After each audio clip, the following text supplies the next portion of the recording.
सबसे बड़ी खबर दोस्तों, मैं बता दूं कि पावर स्टार पवन सिंह का आप लोगों को बहुत इंतजार था कि पवन सिंह का नया गाना का टीजर कब लॉन्च किया जाएगा। मैं बता दूं कि आज आप लोग के बीच कुछ देर पहले लॉन्च कर दिया गया है। चलिए उसी के बारे में आज बात करते हैं कि गाना कैसा होने वाला है और टीजर आप लोग को कैसा दिखने वाला है। तो आपका स्वागत है हमारे चैनल पर। अगर नया है तो हमारे चैनल को सब्सक्राइब जरूर कीजिएगा ताकि कोई भी भोजपुरी खबर आपसे छूटे ना।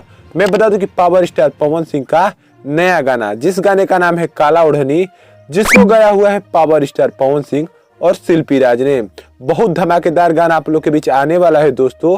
इसका टीजर आप लोग के बीच आज लॉन्च कर दिया गया 38 मिनट पहले।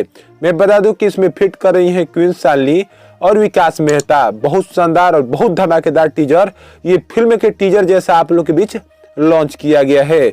मैं बता दूं कि इसको लिरिक्स दिया है प्रिंस प्रियदर्शी ने और म्यूजिक दिया है प्रियांश शर्मा ने। इसको 38 मिनट पहले आप लोग के बीच लॉन्च किया गया ग्लोबल म्यूजिक जंक्शन से।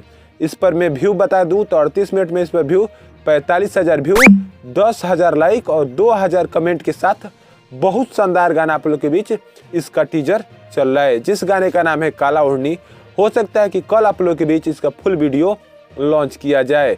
अभी कुछ देर पहले आप लोग को मैं बताया कि 38 मिनट पहले इसका टीजर लॉन्च किया गया था और टीजर पर हर एक मिनट में 2,000 3,000 व्यू मिलता जा रहा है। जो दोस्तों बहुत जल्दी आप लोग देखेंगे कि ये गाने का टीजर ट्रेंडिंग में भी जाने वाला है। मैं बता दूं कि कुछ ही देर में 1 लाख ये गाना पार करेगा और ट्रेंडिंग में जाएगा तो जरूर मैं आप लोग के लिए वीडियो लेकर आऊंगा। धन्यवाद।